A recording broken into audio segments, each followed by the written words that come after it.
Hello and welcome to Addicted to the Mouse. Today is Sunday, September 16th, and you're listening to episode number 65. Today we're continuing our series on deluxe Disney resorts.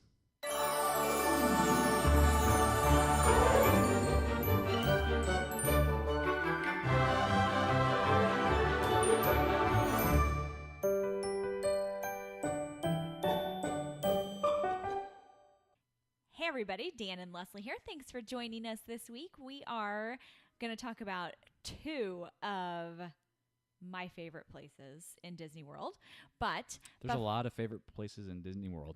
Well, I guess that's probably true. Yeah. That is probably true. But there are specific places at both of these resorts that we really love, and anyway, we'll get into that. But before we do,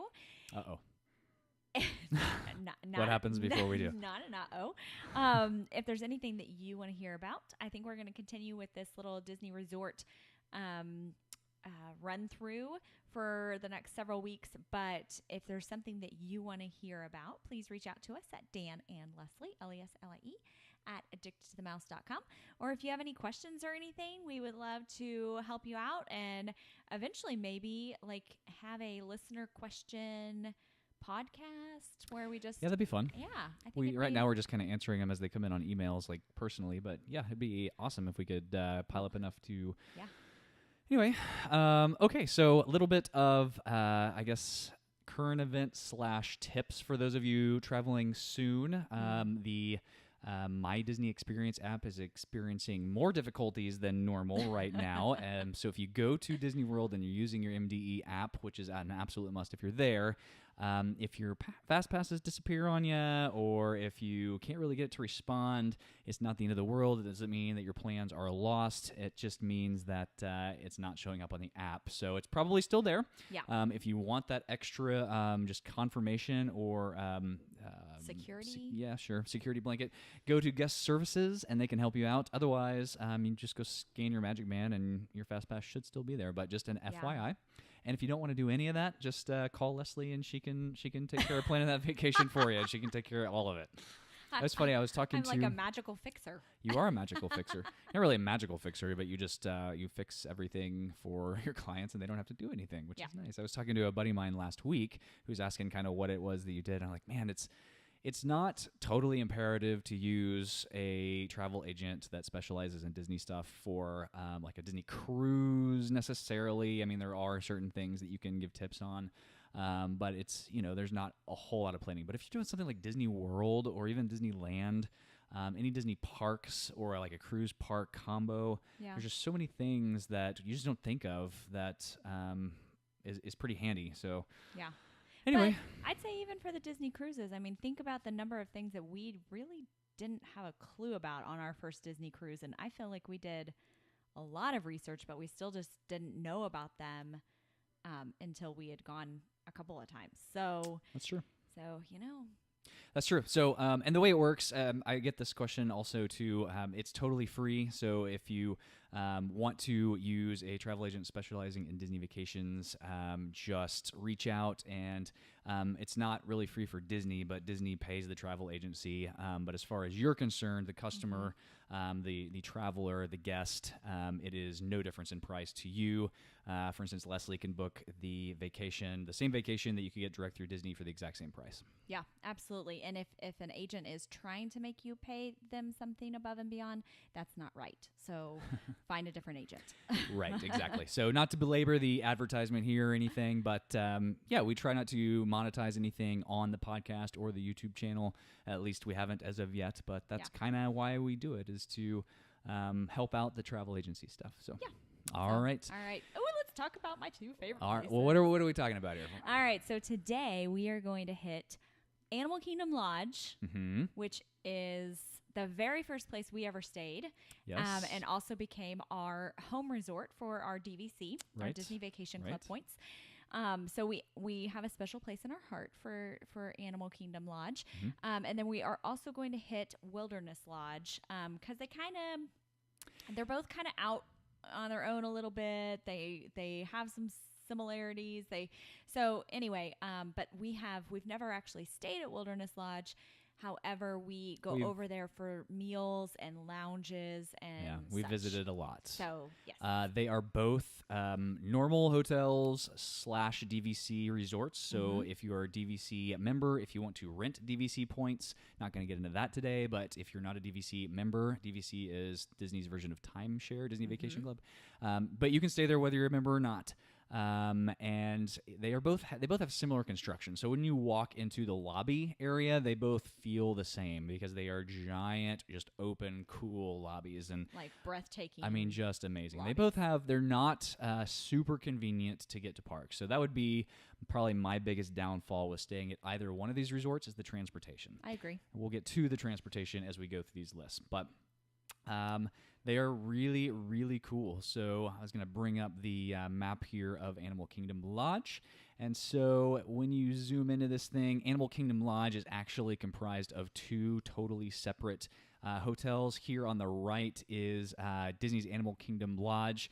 And then here on the left is Disney's Kidani Village, which was the actual DVC resort that was built specifically for selling DVC memberships. However, if you own DVC, you can stay at either one, use your points interchangeably. Right. So like the main one that that Dan mentioned first is called Jambo House, and then Kidani Village. And so whenever your bus goes to Animal Kingdom, it stops at both locations. So it shares a bus, but there's only 2 stops, so that doesn't make it a huge deal as sometimes in the larger resorts that have inner bus stops, there's multiple, such as Saratoga Springs, which we'll talk about actually, another date. Yes, Saratoga Springs, another one of our favorites. So I'm going to zoom out on this map here just real quick to give you an idea of where it is in relation to the rest of Disney World stuff. So you can see the blue arrow over here. It's closest, obviously, to Disney's Animal Kingdom. I mean, not surprisingly enough. So this is Animal Kingdom Lodge, both Jumbo and Kidani Village.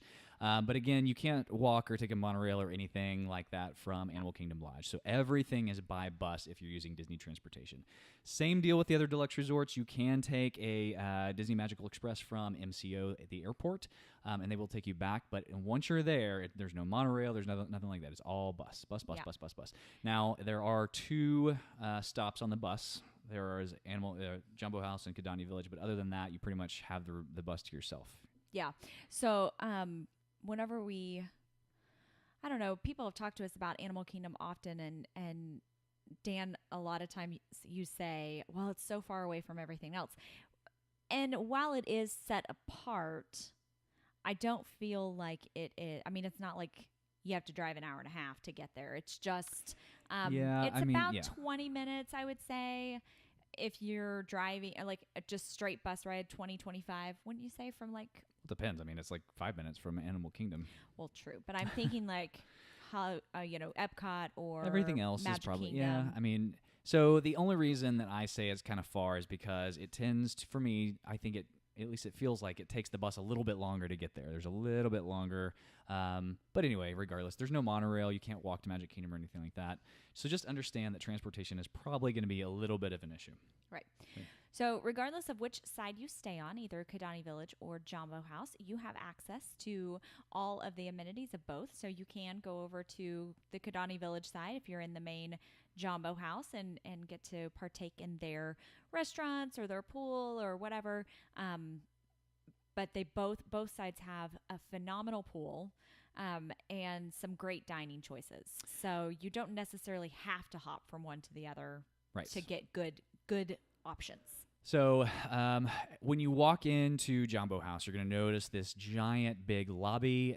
It is, 10 stories tall? It's huge.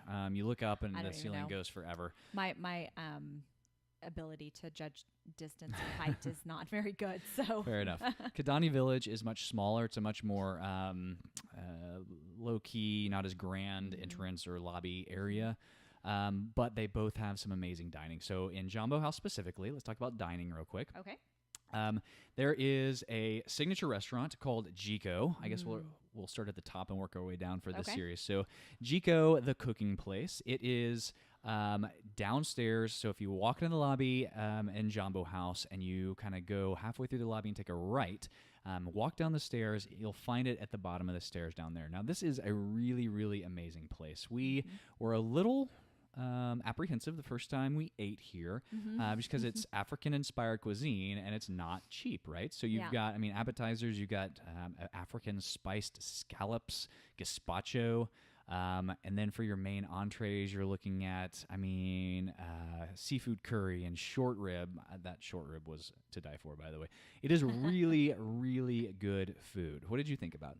I really enjoyed it. It was 2 table service credits. And so, I think if I were staying off-site, I might choose Sanaa to come over to as opposed to Chico, but I did really enjoy it. They had a great wine selection, and the food was really good. It is a little adventurous, the uniqueness of the African-inspired dishes. So if you are a very safe eater, there are options for you. And you can always order off of the kids' meal, I believe. But yeah, that it's short a little, rib it's was a little on the different amazing. side. But it is really good. It is very, very really, good. really Highly good. recommend it. Now, moving on, right across it. So once you go down the stairs, Chico, the cooking place, is on the right, and then across from that is Boma Flavors of Africa. So Boma is probably our favorite restaurant at Animal Kingdom Lodge. At least it is mine. It is a buffet. It's probably my favorite buffet in all of Walt Disney World. The only thing I think it could be better is if it was a character buffet. It's not a character buffet. Yeah. It is open for breakfast only. No, that's not dinner. true. Breakfast and dinner. There's no lunch. Are you sure? I am positive. Okay. Well. Hang on. Wait a minute. Now he's got to check it.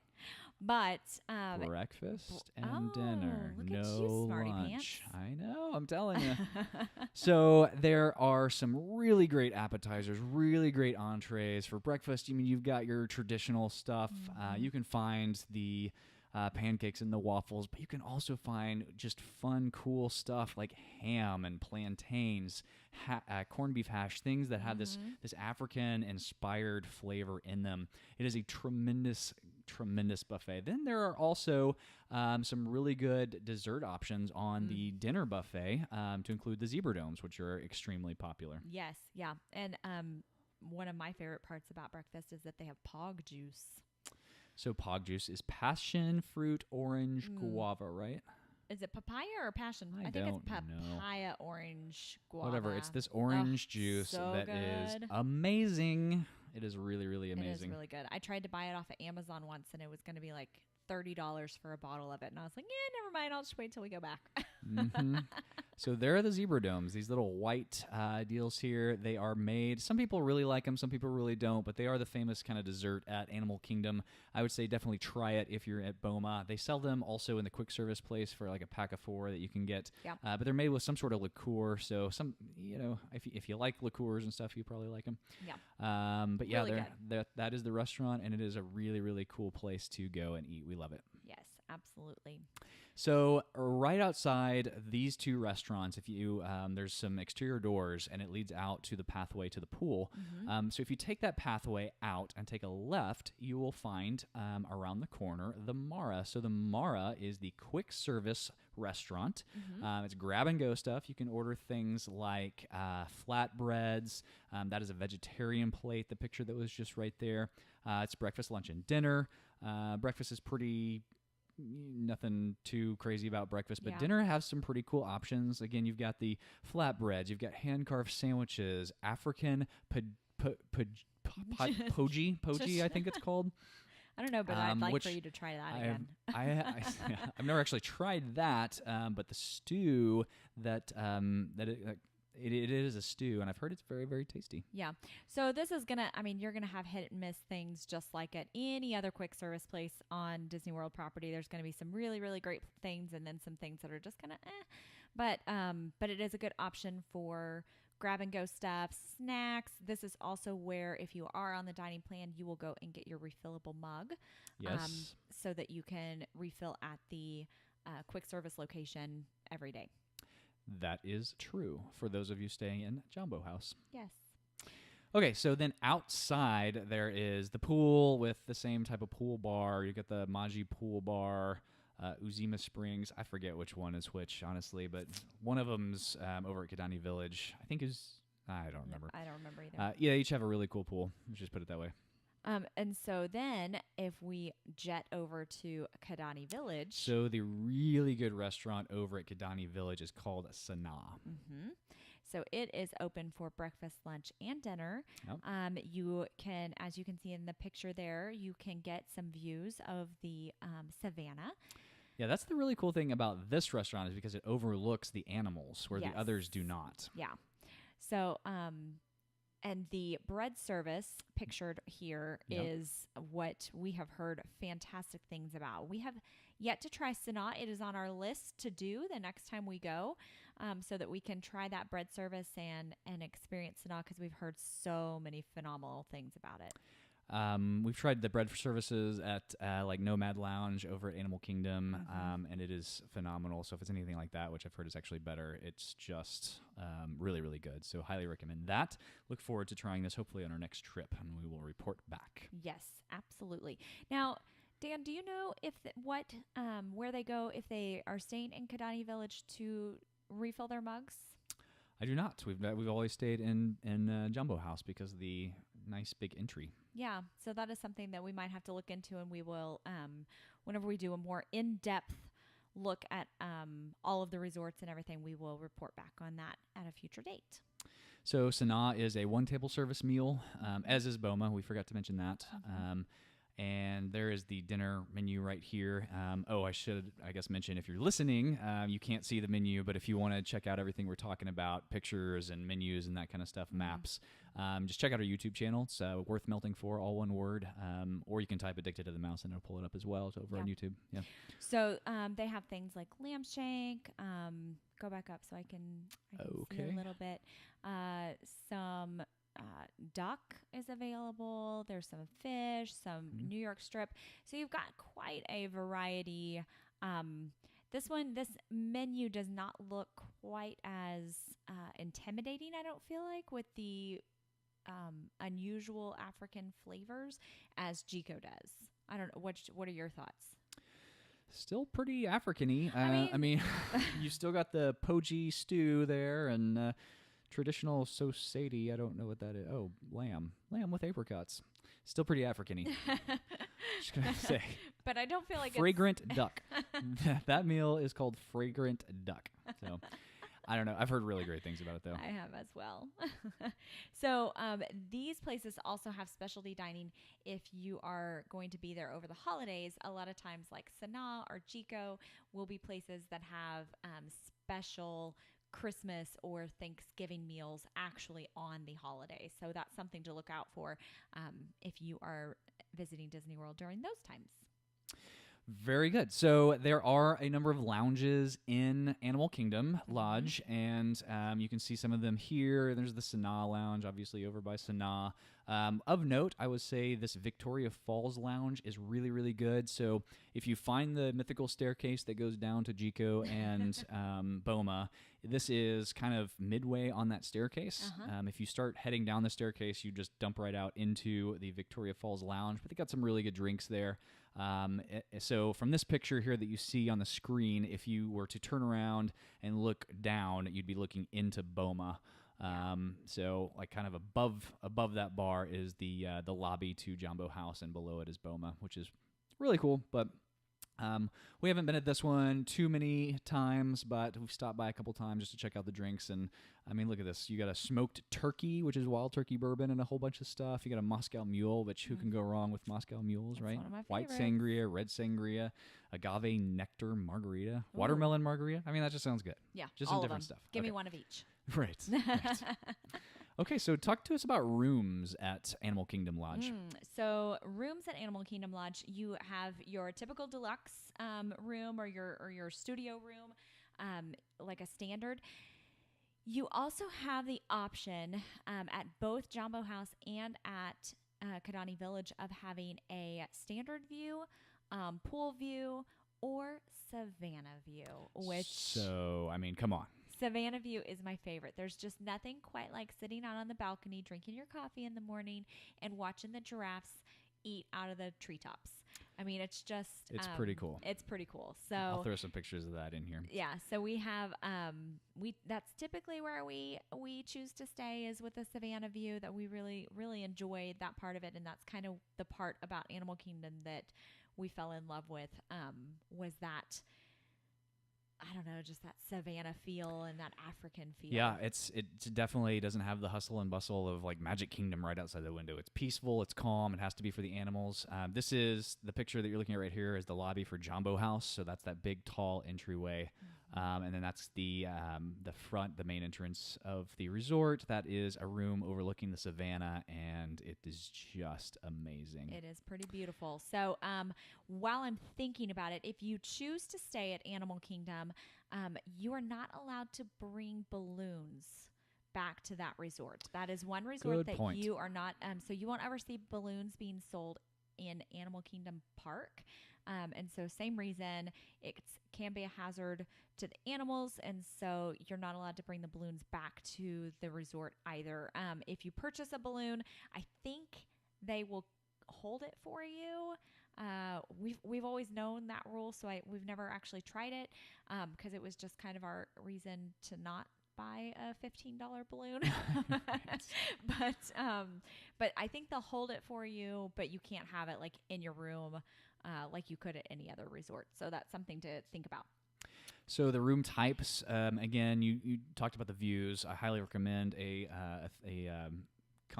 what is that? Skip, get out of here. Okay, so highly recommend Savannah View. Those were really cool. We try to do that as much as possible. They do cost a little bit more, so if you're not going to spend a ton of time in the room, it may not be worth it for you because you can absolutely see the Savannah from the lobby area. You can go down. They've got lookout points and that kind of stuff. They have regular rooms, which is like a hotel room. This is a 1-bedroom, so right there in the middle. So you've got basically a living room, a little kitchenette, and off to the side you've got a bedroom. We've done that with the kids, which is nice because they kind of take the living room as their bedroom. That couch folds out. You can also do a 2-bedroom or a 3-bedroom grand villa, which is just crazy. Yeah, so we actually did the 3-bedroom grand villa this last Thanksgiving week with my entire family, and it was a ton of space, but it can hold 12.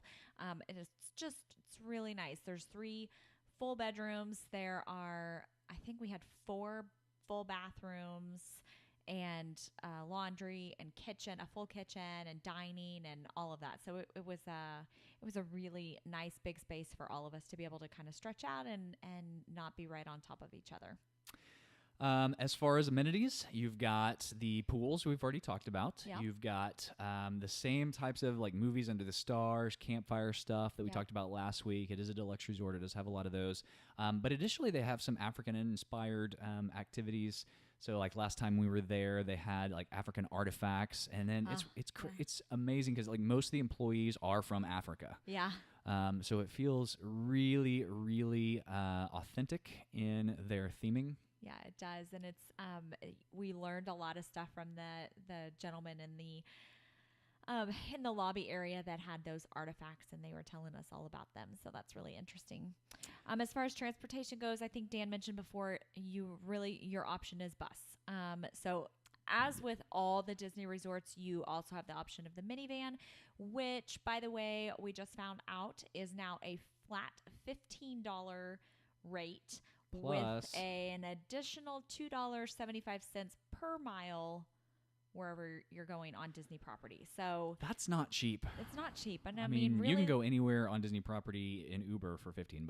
Yeah. So it's, but they do have the perk of having the car seats. So if you have a family that requires car seats, I think it's a definite perk.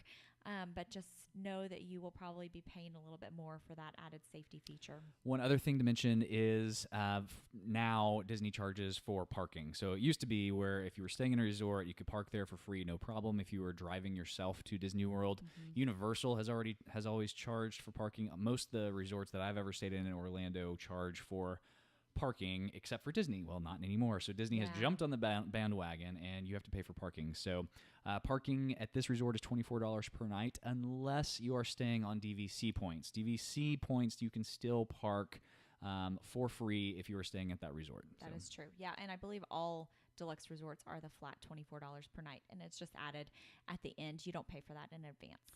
Right, charged to your room. So then moderate and value are a little bit cheaper. Yes. And then let's see, so there's all these other amenities, and it's the same basic amenities that we talked about last week for the monorail resorts, with the caveat that this one does have a concierge floor for Animal Kingdom, and we have not stayed at this concierge floor, but we hear it's pretty nice. And then there is a spa and fitness center. Fitness center is pretty small. The spa is kind of attached to it. They're both part of Jumbo House. They're around the corner from the Mara out by the pool, but it's in the main building. But you have to go outside to access it. It's just a little small, but it is updated and new and pretty nice. Yeah. All right. We ready to flip over to Wilderness Lodge? Yes, please. Okay. So this one, like Dan mentioned earlier, whenever you walk in, it's got a huge, amazing, breathtaking lobby. There it is right there. Look at that thing. Like, it's just to die for. So this one, where Animal Kingdom's very African inspired, and obviously animals, this one is more rustic, think lodgy, bears, wilderness, wolves. One would say. Yes. Stop it.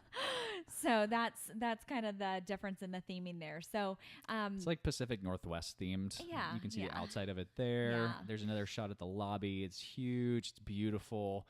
There it is driving up at night, and then there's the pool and the backside of it. So yeah, so it also has a very large pool that nice slides, fun, interactive, lots of great things to do there. So they recently have also just created the Boulder Ridge. Yes. So we mentioned earlier that this is also a DVC resort, as it is just a normal resort.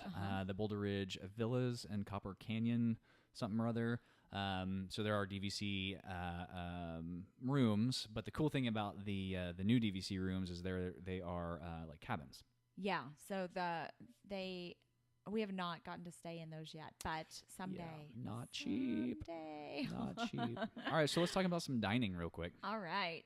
So again, great dining options. Let me pull up the map real quick and show you where this is in relation to everything else in Disney World. So it is considered a Magic Kingdom resort, even though it's not the most convenient thing to hit for Magic Kingdom. But you can see the blue arrow here, so that's Disney's Wilderness Lodge. Last week we talked about these three monorail resorts, the Contemporary right here, the Polynesian right here, and the Grand Floridian. But you notice Wilderness Lodge is not on the monorail, so you have the option of bus and a boat. So you can actually take the boat over to Bay Lake Tower, which is right here, or you can take the boat through here to Magic Kingdom Park. Those are your kind of two options as far as transportation to the Magic Kingdom. And that's actually how we predominantly get to Wilderness Lodge, is by boat. Whenever we want to take a break from Magic Kingdom, we will hop on a boat and go over there and get a bite to eat or sit in a lounge or whatever. So One more thing to kind of note on this. There is a difference between Wilderness Lodge, which is here with the arrow, and Fort Wilderness, which is this whole other site out here where you can camp, rent cabins, pull an RV and a camper, all that stuff. So those are two separate resorts. I know it's kind of confusing, and some of your clients have been confused about that before, but those are two separate resorts, even though they're in the same vicinity, same lake, different resort. Yes. Yeah. Good point. All right, so now let's talk about some dining. All right, so Artist Point has typically always been kind of the nicer restaurant here. They, I believe, they're only open for dinner, correct? Yes, but this is turning into a character meal. So Correct. Everything that you're seeing right here is going to change fairly quickly. Yeah. So we don't really have all the details yet on what that character meal is going to look like, but it's going to be Snow White and the Seven Dwarfs. I don't think that you meet all seven of them. It's two or three. Yeah, it's like two or three of them, and I can't think offhand which ones they are. But the announcement has not been made for being able to book those dining opportunities yet. It is supposed to come this winter. So that's going to make Artist Point have a change. So I don't really know if we want to talk about we're going to skip past that. Okay, so let's talk about Whispering Canyon. Whispering Canyon is if you walk through the front doors of the grand lobby for Wilderness Lodge, it is right there on your left. It is kind of a fun, it used to be really big on shenanigans. Like you get kind of yelled at if you did something wrong, or well, you'd ask for catch up, and they still do that. They do still do that, but from what I hear, it's not as obnoxiously as they used to. We actually have not eaten at this location, although I have heard really fun things about it. And they, like Dan said, do some shenanigans, and they're available for breakfast, lunch, and dinner. So you can have a lot of different kind of choices. They have some good vegetarian options of like an eggs Benedict, or different omelets, or oatmeal waffles. So kind of typical normal breakfast flair. And it is a la carte, but you can get an all you care to enjoy breakfast skillet and an all you care to enjoy dinner skillet thingy right here. It's got mixed greens, it's got cornbread and ribs and pulled pork and chicken and beef brisket, and I'm getting full just reading that thing. Yeah. But you can, so that dinner is for all you care to enjoy is $33, or you can just get a steak if you want. Yeah. So, fun place to go. And then what's next on our dining list? So both of those are in the main building. If you go out back, the Geyser Point Bar and Grill is one of our kind of new favorites. You can consider it sort of a lounge, but it actually really is a restaurant. So it is out by the lake. They've got some really fun drinks. They've got some really fun, almost quick service type meals. Yeah. You can do like, what is that? Some sort of burger thing. But there it is. You can see the lake beyond. It's open air. It's just a cover with a bar in the center of it. Good seating, good appetizers, good drinks. Kids have fun. And if we were looking for a place just kind of chill, it's a nice place. Yeah. So if you've been listening to the podcast for any length of time, you know that I really love to sit outside and eat. It's one of my favorite things. So this just fits perfect into our little family world, is to sit outside and have a drink or have a quick snack and get to just kind of relax and be away from the hustle bustle of Magic Kingdom for a little bit before we go back into the park. So absolutely. And then we have the quick service location, which is a Roaring Fork. So this is where you would pick up your refillable mug, and where you have breakfast, lunch, dinner, quick options. That's what you can do at Roaring Fork. Yeah, they got some different stuff, but I mean, it's still flatbreads and sandwiches, burgers, that type of thing. So nothing crazy weird unique there or anything. Right. And then Territory Lounge, bless you, is one of our other favorites. And so Territory Lounge actually shares a kitchen with it's with Whispering Canyon, isn't it? Or is it with Artist Point? I think it's with Artist Point. But it's kind of between the two, so I'm not sure. So you can get some really different, unique little snacky type things there that are really tasty, as well as drinks. And anytime, I think I've said it before, but in case this might be the first time that you're joining us, anytime you go to a lounge on Disney World property, the children are welcome. So the only time that they're not is after 8 p.m. at Trader Sam's.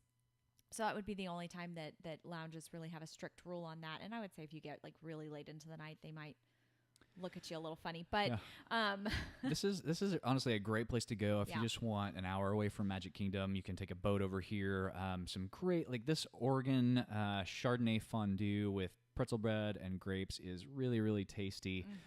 There was a flatbread here, but I don't see it on the menu, but I'm sure you could probably ask for it. It was really, really good. Yeah. A lot of good specialty cocktails. So if you and it's really never crowded when we haven't been late at night, but we've been multiple times in the afternoon, and it's been great. They've got some really nice, comfortable chairs and couches to just kind of relax on. So absolutely. All right. So talk about the rooms. Pretty similar. Pretty similar, yeah. They have kind of the same options as the other deluxe rooms, with the standard deluxe suites, the 1-bedroom, 2-bedroom, and I believe they have 3-bedroom options. So they they've got bunk beds. They also have club level, which is what I'm showing you here. This is a standard room club level. So Those are your options there. There's no animals to look at, so that's kind of a bummer, but it's beautiful scenery, obviously. It is beautiful. It is beautiful. And as far as the recreation, it's very similar to the other deluxe resorts that we talked about. Of course, they have fabulous pools. This one has some cool extra stuff, though. Okay, share with us. So you can actually, and between Fort Wilderness and Wilderness Lodge, there's some neat stuff, and I'm going to kind of consider the amenities as kind of covering both, right? Okay. Because they're in the same general location and you can enjoy. But you can do fishing, you can do boat rentals just like you could over at Grand Floridian and Polynesian. You can do bike rentals. You can do golf cart rentals. If you're over there staying on Fort Wilderness and with an RV, you can rent a golf cart that can take you back and forth. You can ride horses over in the Wilderness Lodge area, so that's over by Fort Wilderness too. Again, same, like you said, same stuff, movies under the stars and campfire activities, that type of stuff. But yeah, horseback riding, who knew you could go to Disney World and go horseback riding? Right. It's kind of a fun little treat. Yep. So this one does have not only buses and minivans, obviously, but you do have the boats that we mentioned before. Mm-hmm. And then same thing, parking. There it is, the $24 a night. Sorry about that. But you know what? Even the boats, even if you don't necessarily want to go and do anything over at Wilderness Lodge or any of the other places that offer the boat service, they're just kind of fun to ride on. The boat it's kind of a relaxing break just in and of itself. So yeah. So Wilderness Lodge also has the access of getting to see the electrical water pageant as well. Mm-hmm. Because it's right there on the lake. So it is right there on the lake. So yeah, so there it is in relation to everything else. That's Magic Kingdom right there. And then it's not too far from, the other ones, but it's buses to everything else. So yep. So all right. Well, we got anything else to cover? I don't think so. Okay, so until next time. You've been listening to Addicted to the Mouse.